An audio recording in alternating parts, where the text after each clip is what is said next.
Selamat sore Pak Andri, salam sehat. Alhamdulillah, sore, sehat. Alhamdulillah. Alhamdulillah. Ini saya lagi di Jakarta nih Pak Septian. Oh iya.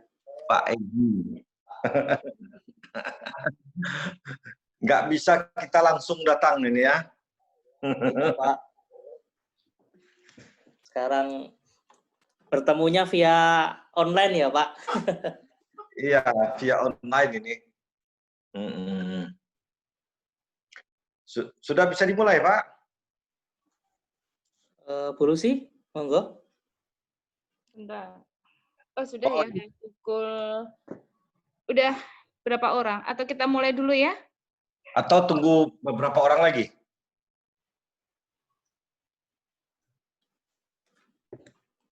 Mungkin ya Pak. Tunggu sebentar lagi Pak. Iya. Ini baru 1, 2, 3, 4, 5, 6. Baru 6, baru hampir separuhnya ini.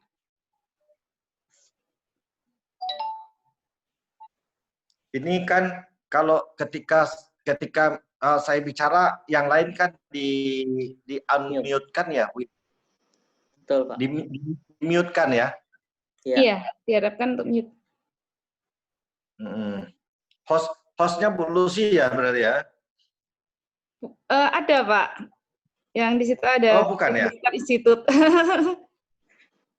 Oh ya. Iya.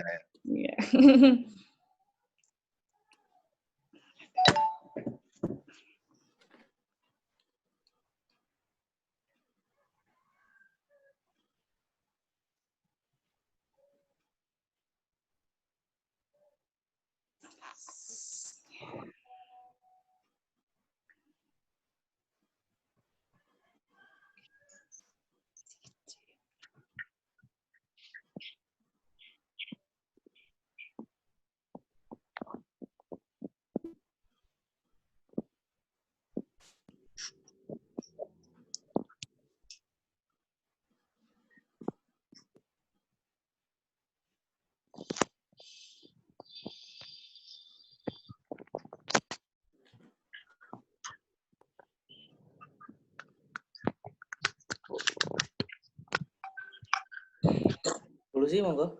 Ya. Baik, selamat siang teman-teman semuanya, masih tetap semangat ya. Walaupun belum bergabung semua, sambil kita menunggu rekan-rekan yang lain, kita mulai aja acaranya untuk mempersingkat waktu. Assalamualaikum warahmatullahi wabarakatuh. Selamat siang Pak Andri. Pada kali ini teman-teman kita akan untuk materi ini mengenai hukum acara Pengadilan Tata Usaha Negara akan dibawakan oleh Pak Andri Musefa. Kebetulan beliau adalah dari Ketua Hakim ya Pak ya, dari Bandung. Yang sebelumnya beliau adalah dari Yogyakarta. Monggo Bapak, segera untuk dimulai. Terima kasih penyelenggara, terima kasih Bu Lucy, terima kasih Pak Egi. Assalamualaikum warahmatullahi wabarakatuh. Selamat siang, salam sejahtera untuk kita semua. Perkenalkan, saya Andri Mosepa, alumnus dari Fakultas Hukum Universitas Proklamasi 45 Yogyakarta, tamat tahun 1990. Sebelumnya, pada hari ini saya telah bertugas sebagai Ketua Pengadilan Tata Usaha Negara di Bandung. Baru bulan Mei. Sebelum bertugas sebagai Ketua Pengadilan Tata Usaha Negara Bandung, sebelumnya bertugas sebagai Ketua Pengadilan Tata Usaha Negara di Jogja. Sebelum di Jogja, kami bertugas sebagai Ketua Pengadilan Tata Usaha Negara di Tanjung Pinang. Sebelum di Tanjung Pinang, kami bertugas sebagai wakil di Bandung, wakil di Palembang, dan bertugas sebagai hakim anggota di Jakarta, pernah di Medan, pernah di Padang. Itu secara umum perjalanan karir saya. Saya diminta untuk menyampaikan materi menyangkut sengketa tata usaha negara.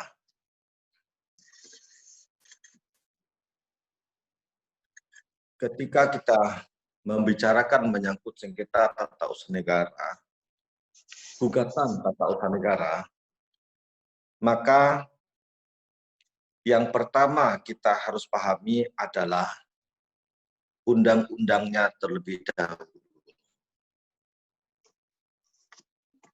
Undang-undang Pengadilan Tata Usaha Negara. Undang-undang tersebut diatur pada ketentuan Undang-Undang Nomor 5 Tahun 1986 tentang Peradilan Tata Usaha Negara, Undang-Undang Nomor 9 Tahun 2004 tentang perubahan pertama atas Undang-Undang Peradilan Tata Usaha Negara, kemudian terakhir dengan Undang-Undang Nomor 51 Tahun 2009 tentang perubahan kedua atas Undang-Undang Peradilan Tata Usaha Negara. Itulah rujukan utama dalam ketentuan hukum formil beracara di Pengadilan Tata Usaha Negara. Sehingga prinsip dari gugatan sengketa TUN ini adalah selalu tergugatnya itu badan atau pejabat tata usaha negara. Selalu. Jadi kalau kita bicara mengenai sengketa yang melibatkan tergugatnya adalah pemerintah, maka secara umum adalah kewenangan Pengadilan Tata Usaha Negara untuk menyelesaikannya. Tapi ada pembatasan-pembatasan yang harus dipelajari. Tidak juga setiap tindakan badan atau pejabat tata usaha negara tersebut dapat digugat di Pengadilan Tata Usaha Negara. Tindakan yang manakah itu yang bisa digugat?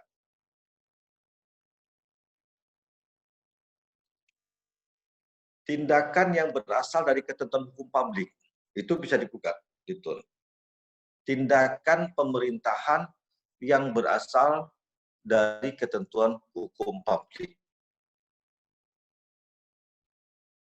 Ini karena kecil ya, untuk saya membacanya dari handphone juga ini, sehingga untuk membaca urutan bahannya agak kecil.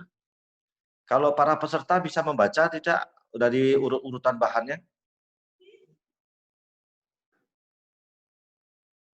Bisa, Bapak. Oh, bisa ya. Kalau mereka menggunakan laptop bisa ya itu ya? Kalau menggunakan laptop bisa, Pak. Oh ya. Ini rata-rata para peserta menggunakan laptop ya Bu ya? Ada yang laptop, ada yang HP. Oh ya, kalau HP ya mungkin mereka mendengar ya. Ya. Iya. Baik, saya akan sambil melihat bahannya juga ya, supaya saya tidak kehilangan ini urut-urutan ketika mereka melihat.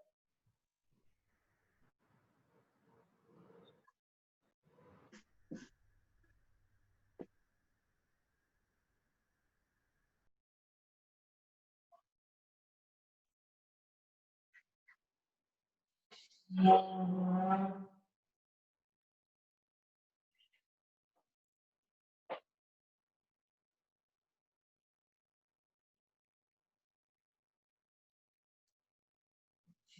bisa dilanjut ke berikut, Bu, slide berikut. Sifat khusus dari hukum acara ya di Peradilan Tata Usaha Negara, sifat khususnya.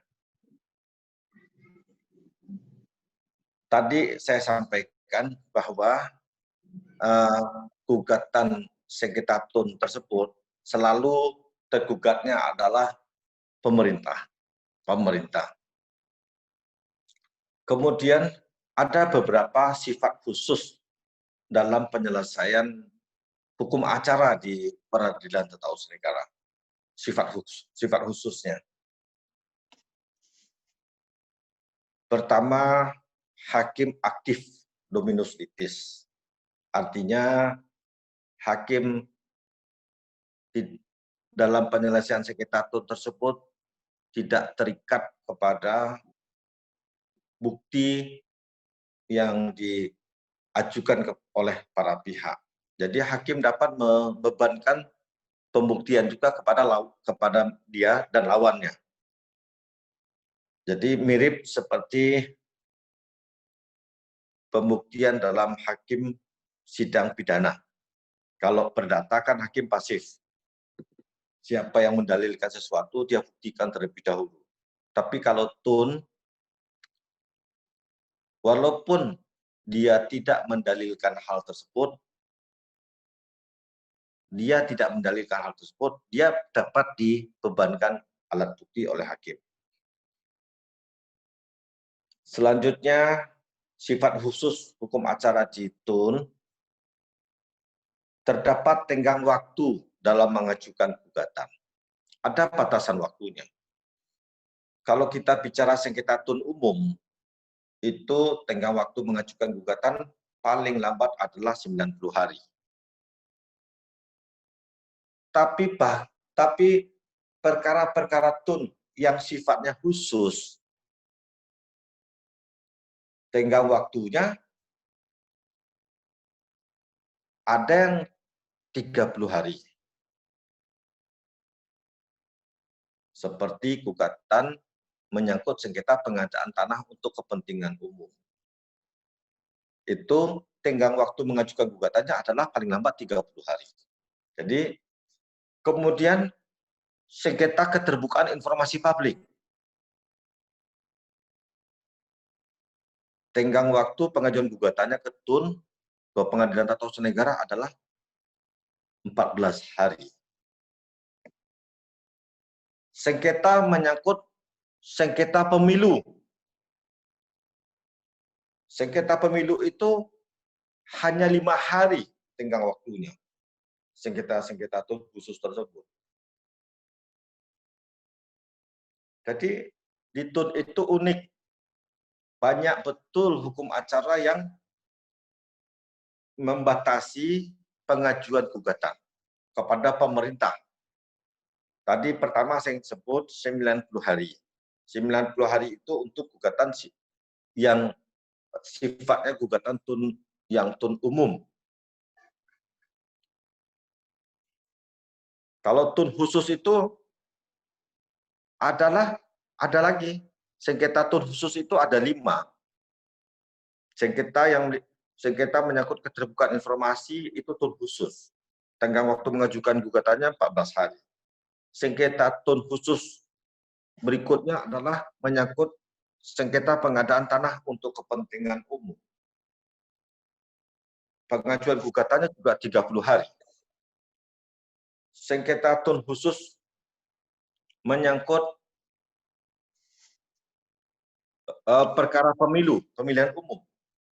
Itu pengajuan gugatannya juga ke tun itu sangat terbatas, hanya 5 hari. Termasuk penyelesaian sengketanya itu sendiri.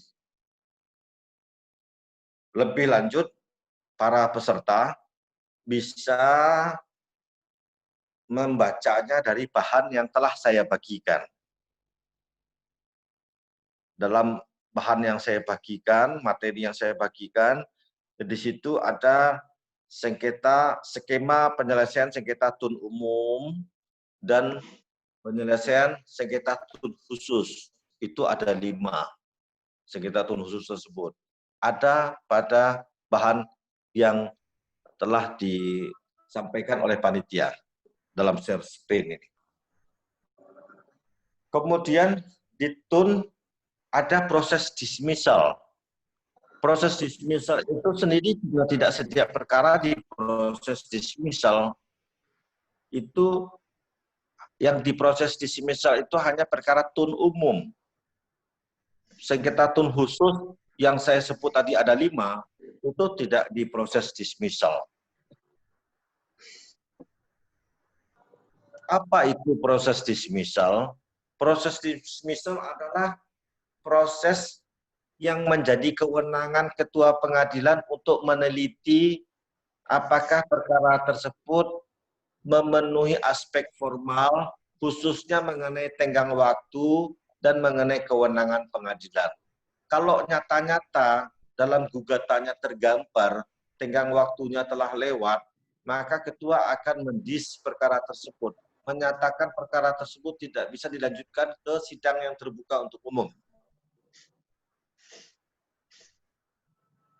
Kemudian apabila nyata-nyata gugatan tersebut mempersoalkan persoalan lain, bukan persoalan sengketa tata usaha negara, justru mempersoalkan masalah pidana misalnya, justru mempersoalkan masalah penggelapan dalam perdata, masalah jual beli, hal tersebut nyata-nyata bukan kewenangan dari pengadilan tata usaha negara, maka ketua pengadilan dapat melakukan mendis perkara tersebut, mendiskualifikasi perkara tersebut tidak bisa dilanjutkan. Nah, itu yang sifat khususnya lagi. Kemudian ada yang keempat, ada pemeriksaan persiapan. Pemeriksaan persiapan itu juga untuk perkara sengketa tun umum. Sengketa tun khusus tidak ada. Kalau pemeriksaan persiapan ini di pengadilan negeri itu tidak dikenal. Pemeriksaan persiapan ini adalah sarana kesempatan bagi pihak penggugat diberi kesempatan untuk dapat memperbaiki gugatannya.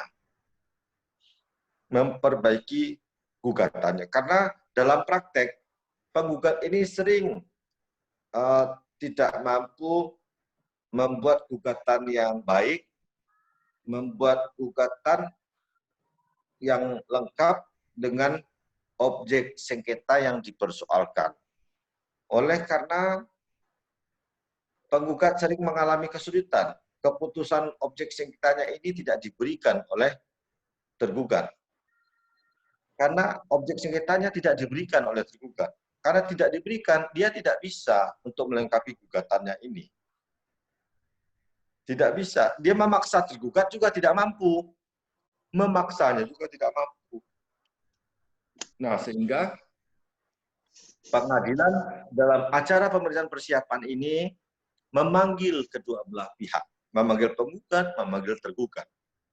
Dan pengadilan tata usaha negara memerintahkan kepada tergugat untuk melengkapi gugatan sesuai yang diinginkan informasi tersebut oleh penggugat. Saya ambil contoh mengenai gugatan sertifikat. Gugatan kan harus lengkap. Kalau tidak lengkap nanti eksekusinya kan susah. Sementara penggugat tidak bisa melengkapi data-data sertifikat objek sengketa yang akan dibatalkan. Dia tahunya di atas tanah ini telah terbit sertifikat pihak lain yang diterbitkan oleh kantor pertanahan Jogja. Itu saja tahunya. Dia tidak tahu sertifikat ini punya siapa misalnya. Lantas luasnya berapa, ya, nomor sertifikatnya berapa, tanggalnya berapa, dia tidak tahu itu. Nah, sehingga gugatannya tentu tidak sempurna, tidak lengkap. Paksakan gugatan tersebut, maka tidak dapat dilanjutkan dan non-executable, artinya tidak bisa dieksekusi nantinya. Karena kalau mau eksekusi kan yang dieksekusi itu harus jelas, harus lengkap. Nah, dia kesulitan. Maka di Pengadilan Tata Usaha Negara ini ada hal yang khusus tadi, sifat khusus penyelesaian hukum acaranya. Diberi kesempatan penggugat memperbaiki gugatannya, sembari pengadilan memanggil tergugat untuk memberikan informasi tersebut. Kemudian yang kelima, gugatan tidak menunda pelaksanaan keputusan tata usaha negara. Presumption justae causa. Jadi intinya, walaupun sesuatu izin bangunan atau izin apa saja yang dikeluarkan oleh pemerintahan digugat oleh seseorang atau badan hukum perdata di Pengadilan Tata Usaha Negara, itu tidak akan menunda pelaksanaannya. Walaupun ada gugatan. Terkecuali ada penundaan. Nah, terkecuali pengadilan mengeluarkan satu penetapan yang memerintahkan tergugat untuk menunda pelaksanaan keputusan tersebut. Contohnya, misalnya menyangkut keputusan wali kota untuk membongkar suatu bangunan misalnya. Nah, itu kan kalau tidak dikeluarkan penundaan, penetapan penundaan, maka gugatannya itu akan bisa-bisa ilusoir. Bisa-bisa pokok gugatannya menjadi sia-sia. Maka pengadilan mengeluarkan penundaan supaya ini tidak dibongkar. Itu. Kemudian di TUN, di Pengadilan Tata Usaha Negara, menganut azas pembuktian bebas dan terbatas. Azas pembuktian bebas dan terbatas ini berkaitan dengan sifat khusus pada angka 1 hakim aktif tadi. Artinya, hakim tidak terikat dengan pembuktian yang diajukan oleh kedua belah pihak, seperti hakim pidana.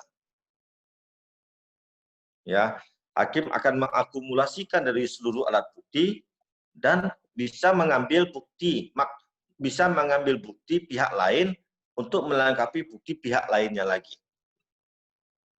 Ya, jadi walaupun bukti tersebut adalah bukti tergugat untuk ditun, walaupun dia adalah bukti tergugat, tapi dapat digunakan untuk memenangkan penggugat, untuk menguatkan dalil gugatan penggugat. Itu. Jadi, saya ambil contoh.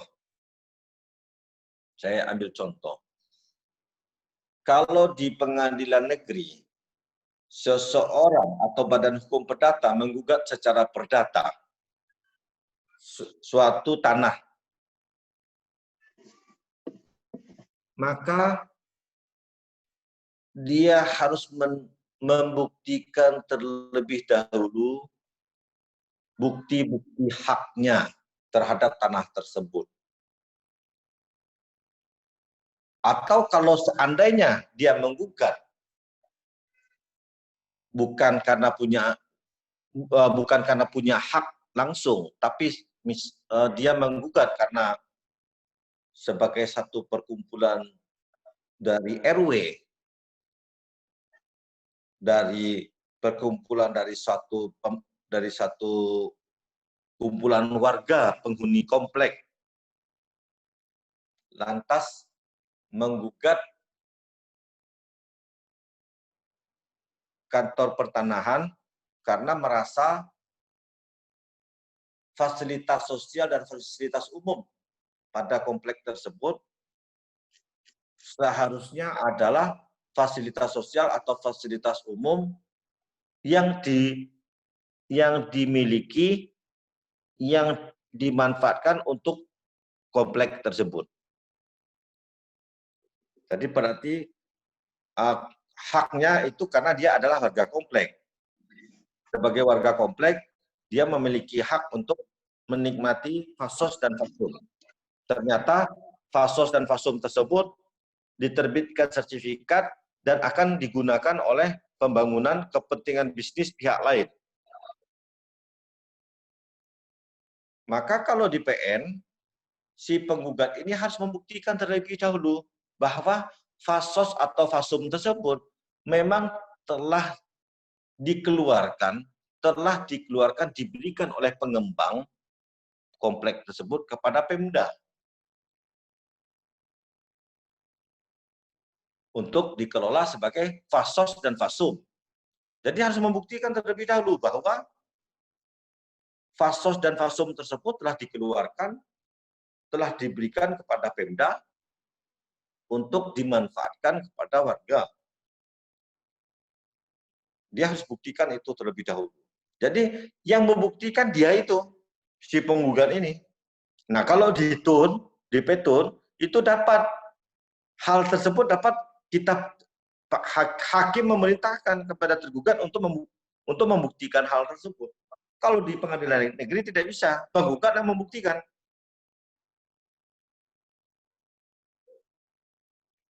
Itu ya.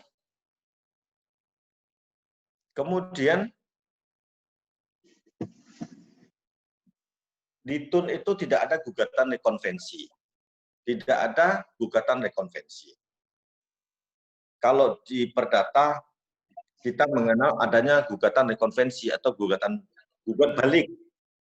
Kalau di TUN tidak mengenal ya, gugat balik tidak ada.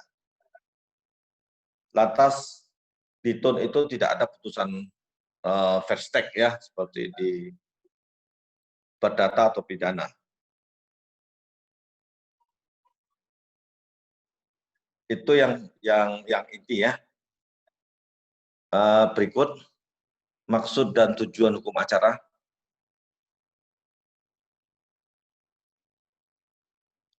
Maksud dan tujuan hukum acara tentu sebagaimana Bapak Ibu pahami sebagai seorang sarjana hukum, hukum acara tentunya mengatur bagaimana cara kita bertindak di depan peradilan dalam melaksanakan berperkara. Ya, atau hukum acara adalah hukum formil. Bagaimana berproses dalam melaksanakan hukum acara di peradilan. Hukum acara tersebut termasuk di dalamnya tenggang waktu mengajukan gugatan. Itu bagian dari hukum acara, aspek formil gugatan. Itu.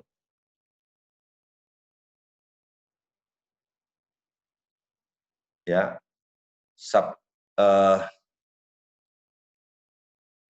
Ya, kalau pengertian sengketa TUN ini tadi telah kami sampaikan ya, inti daripada sengketa TUN ini adalah sengketa antara orang atau badan hukum perdata dengan badan atau pejabat pemerintahan.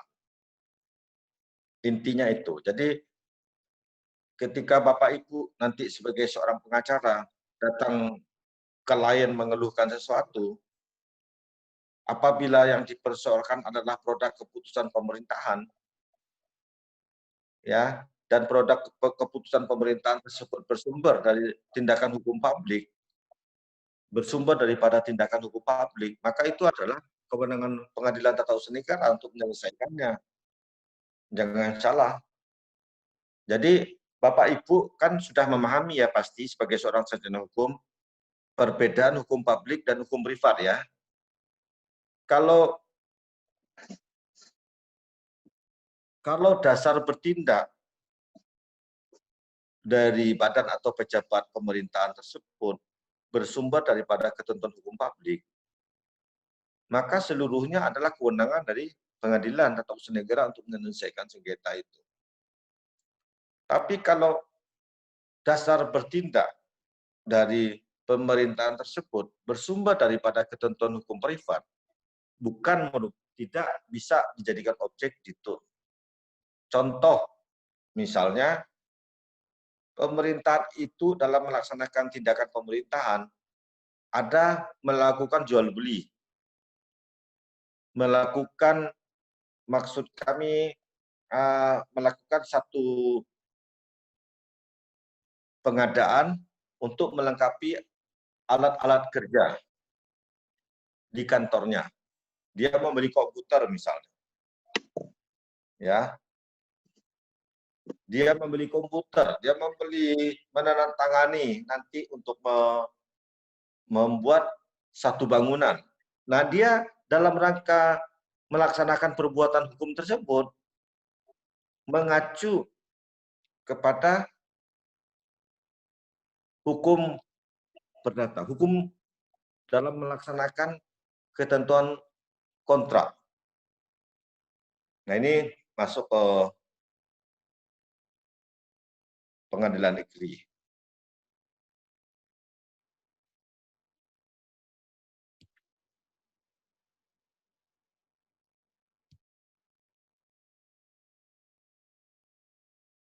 Kemudian subjek gugatan.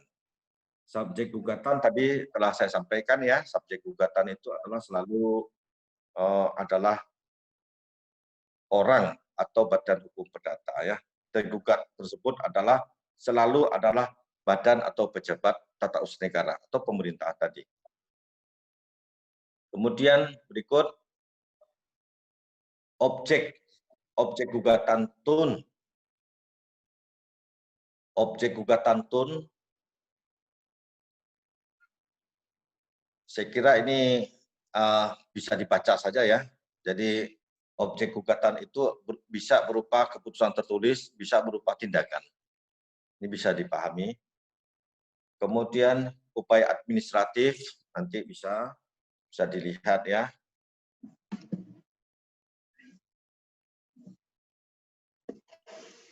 Boleh bertanya, Pak? Nah, jadi itulah intinya ya. Intinya ya. Jadi belum, nanti dulu sebentar ya. Jadi pertama, untuk tun selalu tergugatnya adalah badan atau pejabat pemerintahan. Itu ya. Kedua, untuk gugatan di tun, untuk yang diterbitkan oleh badan atau pejabat pemerintahan tersebut, harus dilihat objek yang dikeluarkannya tersebut bersumber daripada ketentuan hukum publik atau bersumber daripada ketentuan hukum privat. Itu. Kemudian dilihat lagi objek sengketa yang dikeluarkan tadi, apakah merupakan keputusan tata usaha negara yang bersifat umum atau keputusan tata usaha negara yang bersifat khusus. Karena pengaturan hukum acaranya dan penyelesaiannya masing-masing berbeda. Nah, apa itu sengketa tata usaha negara umum dan apa itu sengketa tata usaha negara khusus? Sesungguhnya seluruh perkara itu adalah sengketa tun umum. Tapi berdasarkan peraturan hukum material yang dikeluarkan oleh pemerintah menghendaki untuk perkara-perkara tertentu diselesaikan dengan waktu yang khusus, penyelesaian yang segera. Ya, untuk perkara-perkara yang sifatnya khusus.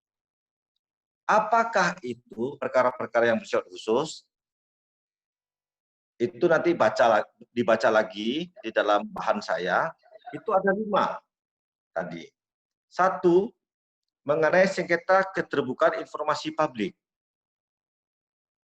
2, mengenai sengketa pengadaan tanah untuk kepentingan umum.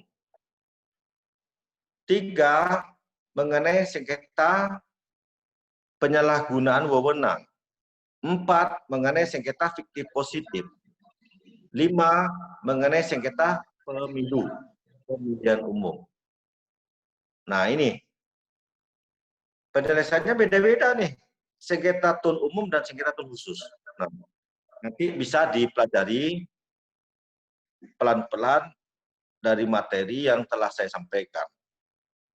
Karena waktunya singkat, hanya 1 jam, yang saya sampaikan adalah yang sifatnya pokok-pokok saja. Yang sifatnya inti untuk diperhatikan. Tadi ada yang mau bertanya, untuk silakan ya. Silakan. Saya ingin bertanya, Pak. Ini Terkait apa ini, Pak ya? saya Suherman, Pak. Pak Suherman, saya lihat Ya. mukanya Ya. ini. Kita berkenal. Oh, Pak Suherman, Dari- ya, silakan. Ya, saya dari Kepulauan Riau, Pak. Susah jaringan kalau di pulau-pulau nih. Oh, Jadi agak ya, nyari sedikit. dari Kepri ini kabupaten mana ini? Iya, saya ya dari Tanjung Pinang, tapi ya dekat-dekat inilah. Tanjung Oh, Pinang, Pak. Tanjung Pinang itu ibu kota provinsi Kepri. Iya, Ya. benar. Ya. Jadi saya ingin Ya. bertanya, Pak. Pak, menurut kesalahan avokat dalam melakukan mengajukan permohonan, tolak atau segala macam dalam praktik, Pak, kira-kira menurut pandangan Bapak dalam petun ini kesalahan avokat yang berulang kali maupun yang signifikan, seperti apa, Pak? Begitu aja, Pak. Terima kasih.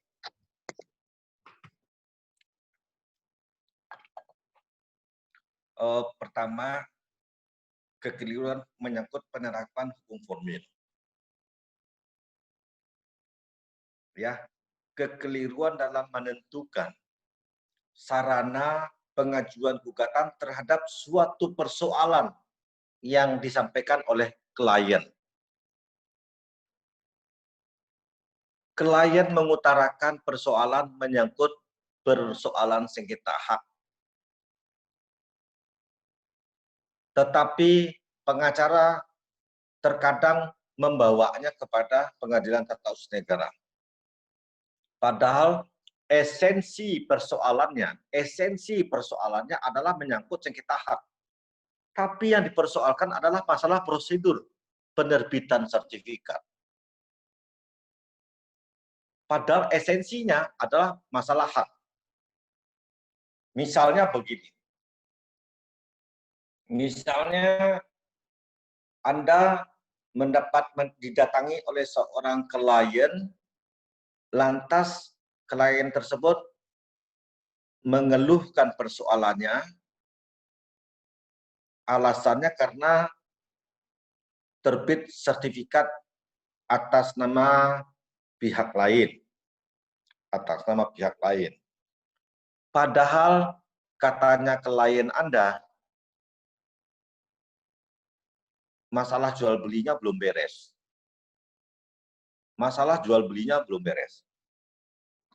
Tapi kok masalah jual beli belum beres? Tapi kenapa oleh kantor pertanahan tetap diterbitkan sertifikat? Nah, setelah pengadilan memeriksa alat bukti, ternyata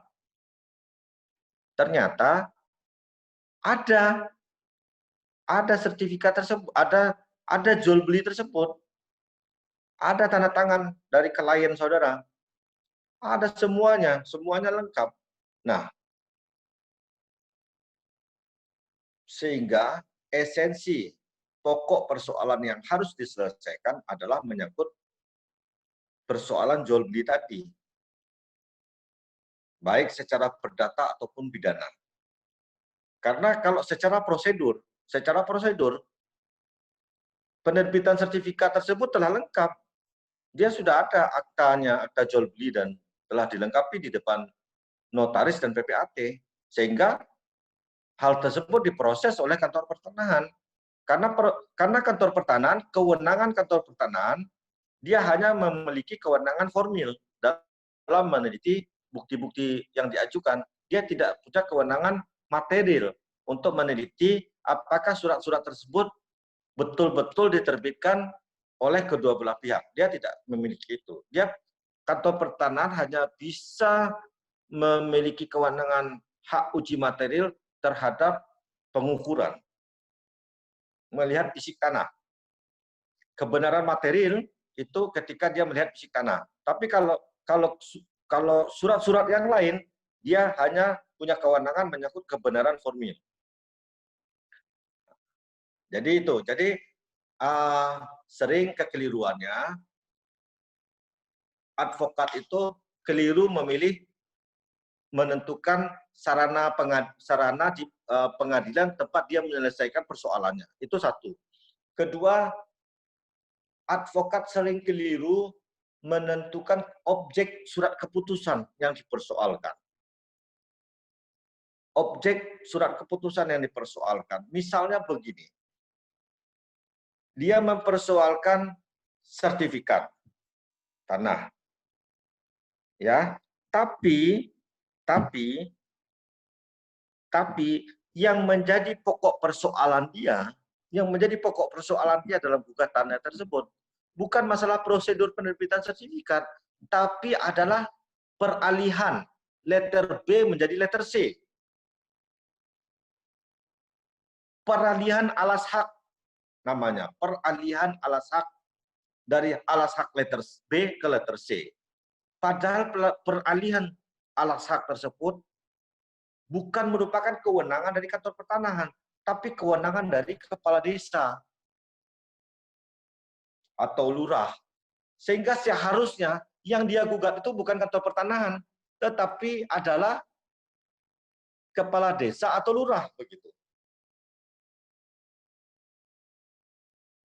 Itu ya Pak Suherman ya. Itu dulu ya. Ada lagi? Silakan. Kalau tidak puas silakan bertanya lagi, tidak apa. Satu lagi Pak, boleh Pak? Silakan. Ya. Saya mau tanya terkait uang som Pak, uang paksa. Ya. Nah, jadi kan penerapan uang paksa ini terkadang menurut saya pejabat TUN itu tidak mematuhi atau bagaimana Pak? Apakah dia bisa dimintai pertanggungjawaban baik secara jabatan maupun secara pribadi ketika tidak mematuhi putusan pengadilan TUN yang memenangkan penggugat. Begitu Pak. Wah, ini kali ini Pak Suherman berarti mendarat semuanya dia pahami ini nampaknya ini. Jadi begini ya, mengenai alat upaya paksa bagi tergugat yang tidak mematuhi keputusan atau putusan itu bisa dibaca di Peraturan Pemerintah Nomor 48 Tahun 2016. Ya, dalam Peraturan Pemerintah Nomor 48 Tahun 2016 bisa sampai kepada sanksi pencopotan jabatan terhadap tergugat yang tidak mematuhi pelaksanaan putusan. Tapi eksekutornya untuk melaksanakan tersebut adalah atasan dari tergugat itu sendiri. Sehingga pengadilan tidak bisa punya alat untuk memaksa. Pengadilan hanya punya putusan dan pemenetapan memaksa. Tapi eksekutornya tersebut adalah, kalau di TUN, selalu adalah tergugat itu sendiri. Nah, persoalannya kalau tergugat tidak patuh, itu kan menyangkut budaya hukumnya. Sama seperti begini ya, kalau eksekutor dari kasus pidana adalah jaksa. Betul ya? Eksekutor perkara pidana adalah jaksa. Kalau jaksanya tidak sungguh-sungguh misalnya, ya kan juga tidak bisa terlaksana. Nah, kalau tergugatnya tidak sungguh-sungguh, karena eksekutornya adalah tergugat itu sendiri, maka bisa berakibat putusan tersebut tidak dilaksanakan. Seperti putusan Mahkamah Konstitusi. putusan MK tersebut eksekutornya adalah pemerintah itu sendiri, tergugat termohon itu sendiri. Kalau termohon tidak patuh terhadap putusan dari Mahkamah Konstitusi juga tidak bisa dilaksanakan. Karena dimanapun negaranya di dunia ini, sifat eksekusi daripada pelaksanaan keputusan administratif yang dikeluarkan oleh pemerintah, eksekusinya adalah bersifat administratif, tidak ada eksekusi real. Kalau eksekusi real itu kan adanya pada peristiwa perkara pidana dan perdata. Itu ya Pak Berman. Mungkin dari Bapak Ibu yang lain yang mau menyampaikan.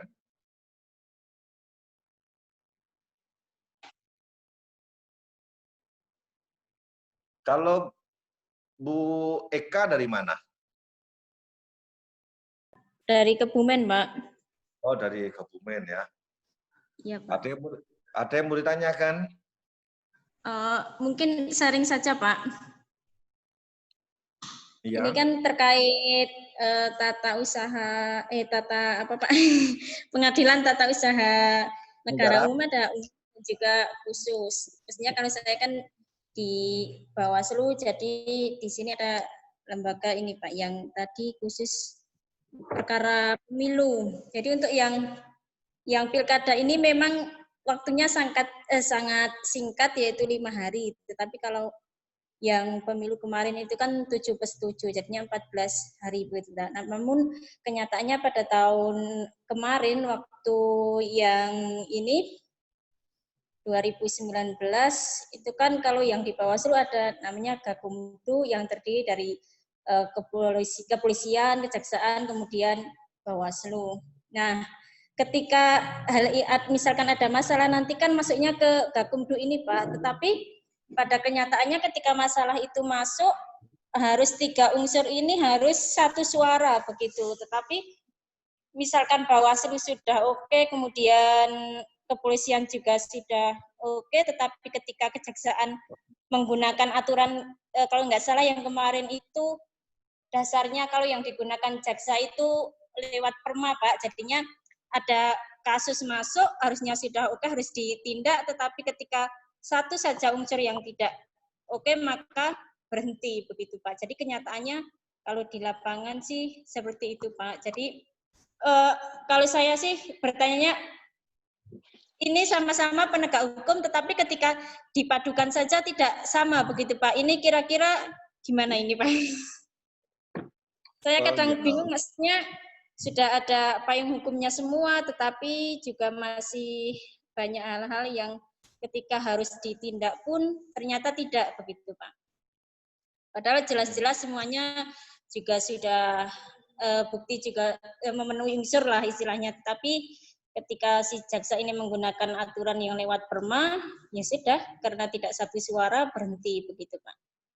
Maksudnya lewat perma itu perma yang mengatur ini mengenai apa itu yang ininya? Ya, mungkin itu Pak dasarnya. Waktu kalau yang kemarin dasarnya kan beda-beda begitu. Kalau yang kemarin itu kan yang diperdebatkan mengenai unsur kesengajaan, yaitu kasusnya itu ketika ada calon itu kan dilarang kampanye, itu kalau di tempat pendidikan itu kan dilarang Pak. Jadi si calon ini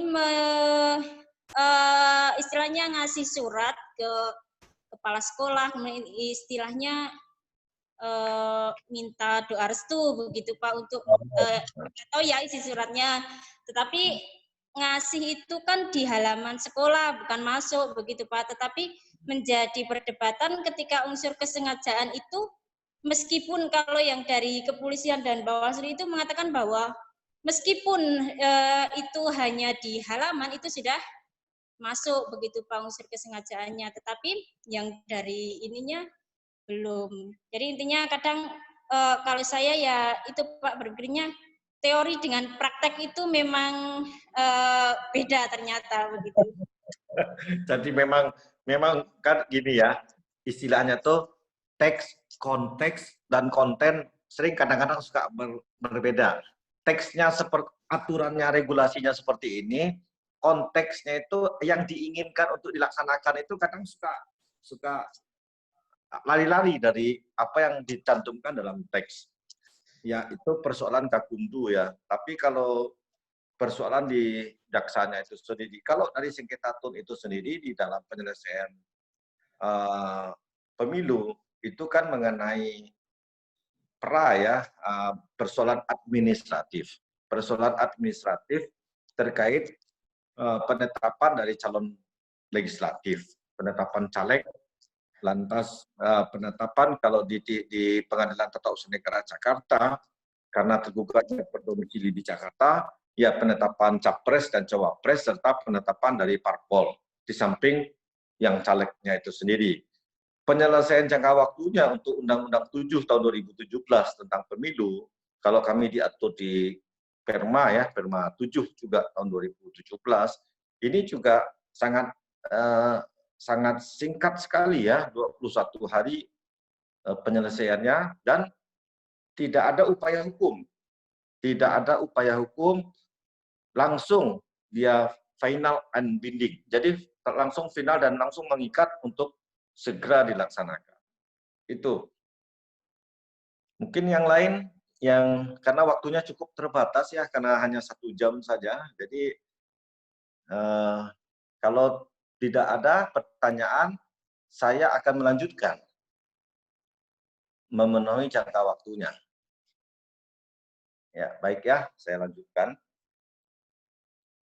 Dalam gugatan di TUN sangat esensi, sangat perlu diperhatikan.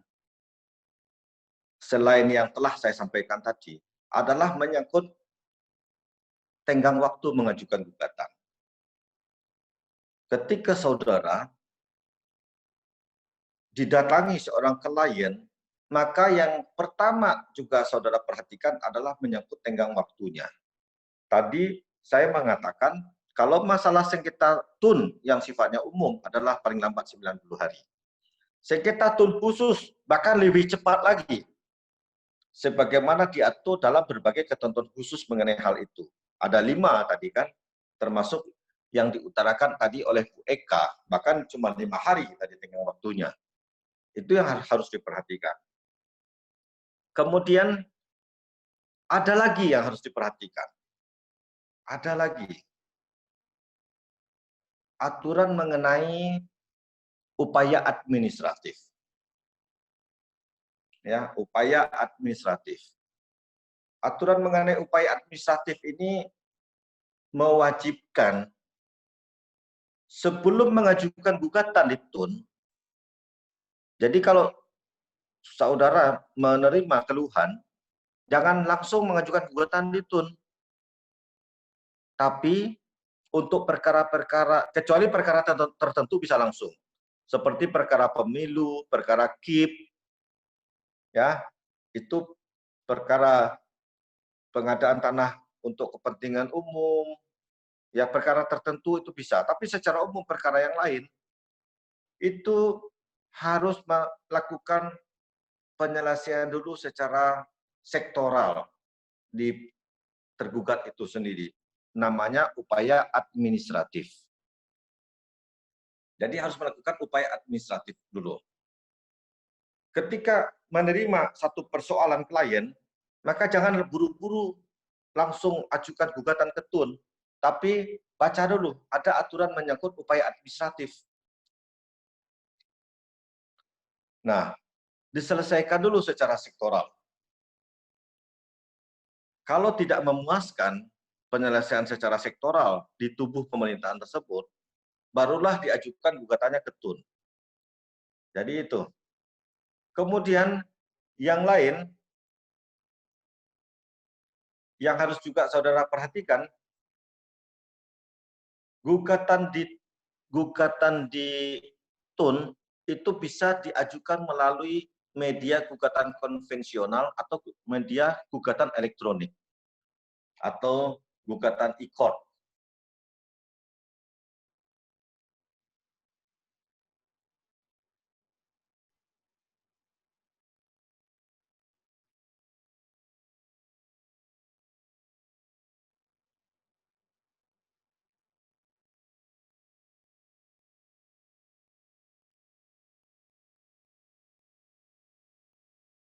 Jadi itu ya. Jadi melalui gugatan elektronik, saudara bisa mengajukan gugatan baik bisa secara konvensional maupun secara gugatan elektronik. Gugatan elektronik diatur melalui Peraturan Mahkamah Agung Nomor 1 Tahun 2019. Ya, ada surat keputusan KMA Ketua Mahkamah Agung Nomor 129 Tahun 2019 juga mengatur mengenai prosesnya bagaimana. Nah, ketika saudara mengajukan gugatan secara elektronik, maka kemudahannya banyak kemudahan yang bisa didapat. Kemudahan pertama, pengajuan gugatan tidak perlu datang langsung mendaftarkan gugatan, bisa melalui sistem elektronik. Pembayarannya bisa melalui online, sistem elektronik. Kemudian pengajuan jawab jinawab, pengajuan dari kesimpulan sampai dengan pembacaan putusan itu tidak perlu dihadiri secara langsung, bisa secara elektronik. Ya seperti ini, seperti yang kita lakukan sekarang. Tapi dia dengan sistem, dengan aplikasi. Jadi tidak yang perlu dalam gugatan itu saja, acara pemeriksaan persidangan dan acara pembuktian, baik bukti tertulis maupun bukti saksi. Bahkan untuk bukti saksi pun, bahkan untuk bukti saksi itu apabila disepakati oleh kedua belah pihak, dapat diajukan, dilaksanakan sidang saksi tersebut secara virtual, seperti yang kita lakukan sekarang. Secara virtual, secara jarak jauh, secara online. Jadi kita bisa mengajukan gugatan secara elektronik. Itu memberikan kemudahan. Manfaatnya apa? Manfaatnya tentu sebagaimana keluhan masyarakat, biaya berperkara itu mahal. Dengan adanya kita melangsungkan gugatan secara elektronik, proses biaya berperkara tentu jauh lebih hemat. Jauh lebih hemat. Sehingga keadilan tersebut bisa dirasakan termasuk oleh orang-orang yang dari sisi kemampuan keuangannya tidak kuat. Pada akhirnya, ini akan efek positifnya, profesi advokat nanti akan mendapatkan banyak tambahan dari para pemohon pencari keadilan. Karena terjangkau, seperti yang sekarang kita nikmati, misalnya Gojek, Grab, ya taksi-taksi online atau ojek-ojek online itu sekarang sudah bertebaran di mana-mana. Karena apa? Karena kemudahan akses dan murah biayanya. Oleh karena itu, berproses di peradilan juga bertransformasi sekarang. Berproses di pengadilan juga sekarang sudah mulai dipermudah dengan boleh mengajukan secara elektronik. Sehingga semuanya menjadi tambah murah.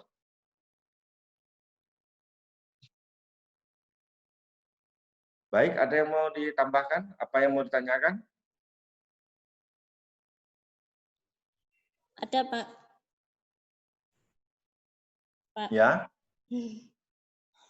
Maaf Pak, untuk Dari? yang tadi kan penyelesaian sengketa dapat dilakukan secara elektronik begitu ya Pak? Ya, betul. Ini apakah ada aplikasi sendiri atau bagaimana? Itu merupakan program Mahkamah Agung, ada aplikasi tersendiri. Jadi ada aplikasi tersendiri untuk seorang advokat dia harus mendaftarkan diri terlebih dahulu melalui sistem. Jadi syarat pendaftarannya adalah ya kartu advokat atas berita acara sumpahnya, ya berita acara sumpah, terus kartu tanda penduduknya. Ya itu saja. Nanti dia mengajukan permohonan diverifikasi terlebih dahulu oleh pengadilan tinggi yang melaksanakan sumpah. Setelah diverifikasi oleh pengadilan tinggi yang mengambil sumpah, itu sudah dimiliki sertifikasi sebagai pengguna terdaftar untuk mengajukan gugatan secara elektronik. Nanti kalau ada klien saudara itu bisa menerapkan biaya berperkara bisa lebih murah. Karena kehadiran yang diperlukan di pengadilan itu hanya ketika pemeriksaan persiapan dan acara pembuktian. Hal demikian berlaku juga untuk perkara pengajuan di pengadilan negeri, di perdata. Ini berlaku juga. Bahkan belakangan, apalagi sejak musimnya COVID ini, sidang pidana juga telah mulai dilangsungkan secara virtual dengan memanfaatkan Zoom tadi. Jadi dari sisi narapidananya menyampaikan di penjara atau di LP, nanti hakim tetap melaksanakan persidangan tanpa menghadirkan dari tersangka atau terdakwa. Apakah ada namanya tersendiri Pak untuk sistemnya? Karena untuk yang misalkan keterbukaan publik itu kan ada PPID, kemudian kalau yang penyelesaian sengketa pemilu kan ada SIPS begitu Pak. Kalau yang ini apakah ada nama tersendiri atau bagaimana? Namanya hanya e-court saja, Bu. Oh iya, e-court. Nah, jadi aplikasi e-court aja. Nah, e-court, jadi electronic court, ya, electronic court, pengadilan elektronik maksudnya. Jadi buka saja aplikasi e-court, kemudian datang ke pengadilan negeri terdekat atau pengadilan tun terdekat, di mana sajalah pengadilannya itu. Kalau Ibu berada di Kebumen, itu ada pengadilan negeri di situ, ada pengadilan agama, Ibu datangi, lantas sampaikan kepada petugas di PTSP, pelayanan terpadu satu pintu, saya ingin mendaftar secara e-court. Walaupun Bu Eka belum mau mengajukan gugatan di pengadilan agama atau pengadilan negeri, hanya ingin sebagai pengguna terdaftar. Nanti akan difasilitasi melalui sistem e-court, karena e-court ini bukan merupakan program pengadilan tun, bukan merupakan program pengadilan negeri, tapi program dari Mahkamah Agung. Program dari Mahkamah Agung, sehingga Bu Eka cukup satu kali mendaftar dan itu akan berlaku seterusnya. Berlaku nanti untuk setiap perkara apa saja yang diajukan. Baik perkara tun, pidana, perdata, agama. Itu. Ya, terima kasih Pak.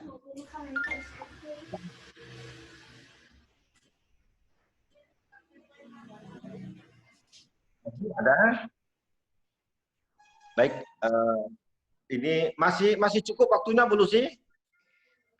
Ini waktunya sudah menunjukkan pukul 3, Pak, lebih.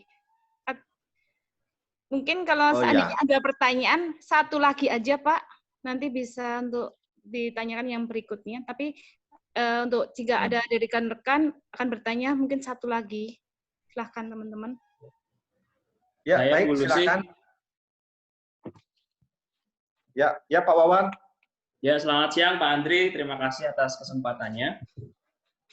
Sebenarnya ini ada ya sebuah kasus sih Pak. Jadi pada waktu itu ada seseorang itu yang sebelumnya dia itu diangkat sebagai direktur di salah satu perusahaan daerah di Kota Salatiga waktu itu. Nah, yang jadi masalah waktu itu adalah waktu dia menerima SK dari wali kota tentang pengangkatannya dia, cuman pada waktu selama 5 tahun itu, dia tidak mendapatkan gaji, dikarenakan alasan dari perusahaan daerah tersebut belum ada surat keputusan mengenai gaji, besaran tunjangan, dan lain sebagainya dari wali kota. Nah, saat itu kita masih ragu apakah kita akan mencoba menggugat secara PT UN ataukah secara perdata di peradilan negeri saat itu. Nah, apa yang kita lakukan saat itu adalah karena yang dijadikan objek perkaranya, objek sengketa itu adalah kami pikir sih di perdata, karena tidak waktu itu perusahaan daerah Kota Salatiga tidak memberikan gaji, besaran gaji yang telah ditentukan dalam perwali sebelumnya. Dan salah satu pembelaan dari tergugat, yaitu perusahaan daerah waktu itu, juga menanyakan harusnya ini dibawa ke PT UN dulu, baru setelah mendapatkan keputusan baru diajukan ke perdata. Kalau menurut Pak Andri, bagaimana menyikapi permasalahan ini? Terima kasih. Baik. Ini yang kecewa siapa ini? Yang pemegang SK calon direktur? Ya, Pak. Ya. Ya. Dia kan seorang calon direktur ditunjuk sebagai direktur PDAM oleh Wali Kota Salatiga dan telah berlangsung 5 tahun, begitu? Betul, Pak. Dan dia telah menduduki melaksanakan jabatan itu. Sudah. Nah, jadi begini, kalau ditun itu syarat menggugat tadi, ya saya belum sampaikan, tapi nanti bisa dibaca ya di dalam materi saya, adalah orang yang merasa kepentingannya dirugikan akibat terbitnya keputusan tun. Jadi orang yang merasa kepentingannya dirugikan, orang yang berkepentingan, yang memiliki kepentingan dan merasa kepentingannya dirugikan. Nah, sekarang begini, kita bicara mengenai direktur ini. Parameter, kalau orang merasa kepentingannya dirugikan, maka dalam jangka waktu 90 hari, kan ada batas waktu menggugat itu, 90 hari, ketika dia menerima SK ini, dia merasa kepentingannya dirugikan, maka selambatnya 90 hari dia harus mengajukan gugatan di TUN. Nah, kalau dia mendiamkan ini lebih daripada 90 hari, maka dia menjadi kehilangan haknya menggugat di TUN. Karena secara formil tidak memenuhi syarat, tidak bisa untuk mengajukan gugatan. Secara hukum acara kami, secara hukum acara dia kan batas waktu menggugat adalah 90 hari. Sesungguhnya kalau untuk ditun, itu cocok ditun digugat. Bisa, karena itu namanya kalau ditun, SK tersebut cacat formal namanya. Ya, jadi cacat formal menyangkut pembentukan SK itu sendiri. Jadi sesuatu SK, ya, sesuatu SK, surat keputusan itu kan suatu gambaran yang menggambarkan ya kedudukan, tugas, tanggung jawab, wewenang dan hak seorang pejabat yang ditunjuk. Ya, bisa ya dicatat ya. Jadi ketika kita menerima SK jabatan, maka SK jabatan secara formal, SK jabatan yang memenuhi produk formal keputusan, maka dia harus menggambarkan parameter, kedudukannya apa, tugasnya apa, tanggung jawabnya apa, wewenangnya apa, haknya apa. Ada 5 ya. Nah, ketika 5 tadi ya, 5 elemen tadi, ada 1 tidak terpenuhi, seperti nanti dia tidak mencantumkan haknya, maka dia sudah cacat formil kan? Betul ya? Nah, ketentuan tersebut bisa dibaca terakhir berdasarkan ketentuan Pemerintah nomor 11 tahun 2017 tentang manajemen ASN. Tapi kalau sekarang untuk menggugat hal itu di TUN sudah terlambat. Hanya sebagai satu proses pembelajaran. Ketika kita akan nanti menjadi advokat, kita akan menjadi paham.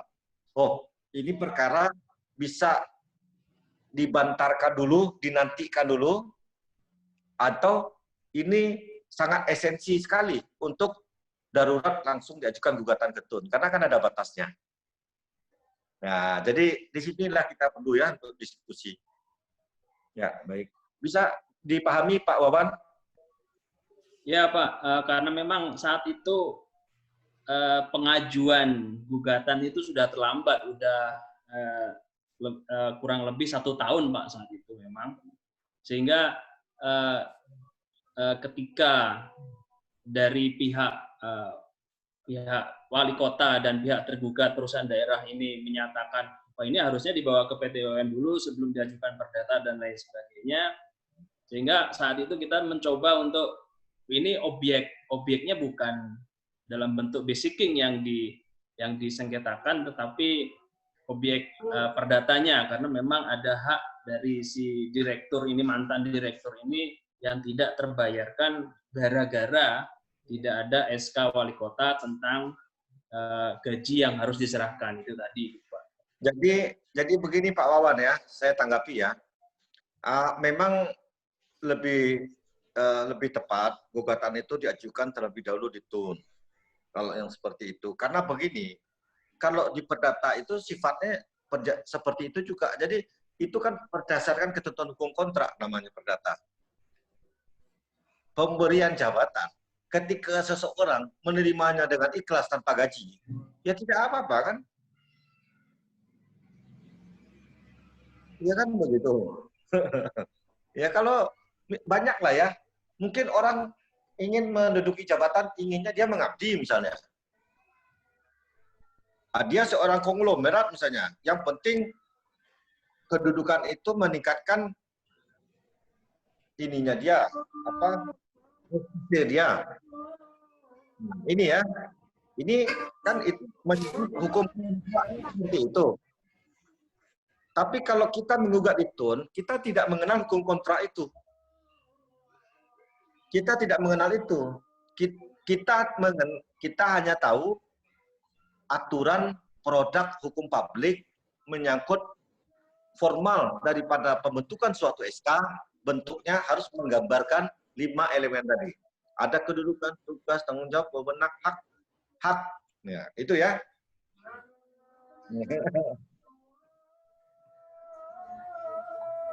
Ya, siap. Terima kasih, Pak. Ya.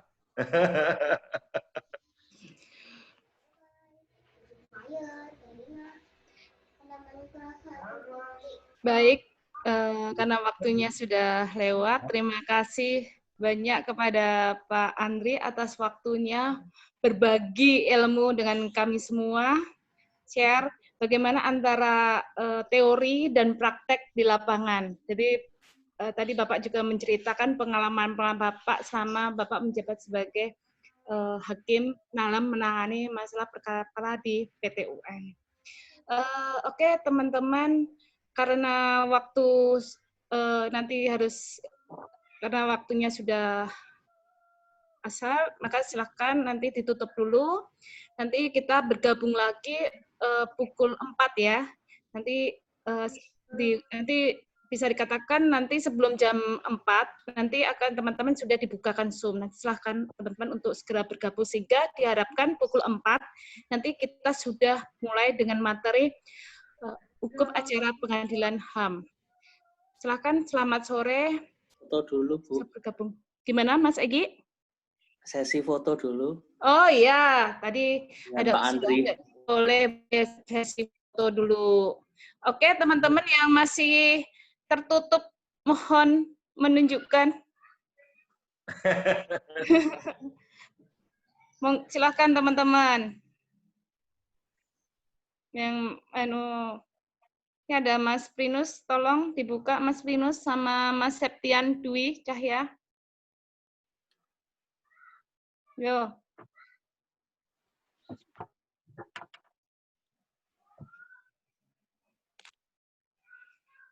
Dilanjut aja, Bu. Oke. Oke, teman-teman. Kita tutup dulu. Kita lanjutkan pada pertemuan nanti pertemuan yang pukul 4, tapi nanti sebelum pukul 4 sudah dibuka Zoom-nya. Jadi nanti teman-teman sudah siap ya untuk pukul 4 nanti. Selamat sore. Selamat untuk istirahat dan Terima sholat. kasih ya. Terima kasih ya semua ya. Makasih Pak Terima Andri. kasih, Pak. Ya, masih ya. Assalamualaikum. Assalamualaikum Andri. Halo Andri. Salam ada Pak Purno ya. Ada Pak. Oh iya, diulang lagi Iya. bisa Pak? Ada Pak Dekan. Oh, diulang lagi. Ya. Ada Pak Dekan. Mari Pak Dekan untuk berfoto Pak Dekan. Ayo, Sama ini. mana Mas Bunda sudah muncul. Mulai ya, saya Ketinggalan, hitung ya. ketinggalan Pak Andri bisa kangen nih. Ketemuan lagi di Jogja. Ya, saya hitung Pak Dekan. 1, Oke. 2, 3. Ya, terima kasih. Terima kasih. Monggo dilanjut. Ya. Sampai ketemu. Ya, sampai ketemu. Insya Allah kapan-kapan ketemu ke Bandung atau di Jogja. Ya, insya Allah kami tunggu. Oke. Ya. Nanti kalau tidak corona lagi, Pak. Ya. Sip. Makasih partisipasinya, bantuannya. Ya, sama-sama. Ya, assalamualaikum. Waalaikumsalam warahmatullahi wabarakatuh. Sampai ketemu ya, Pak. Ya, terima kasih. Salam untuk keluarga. Ya, sama-sama. Ya, Pak. Ya, kami pamit izin ya, Pak ya. Ya, Ya, saya assalamualaikum. juga mau ngasaran dulu nih. Oh ya.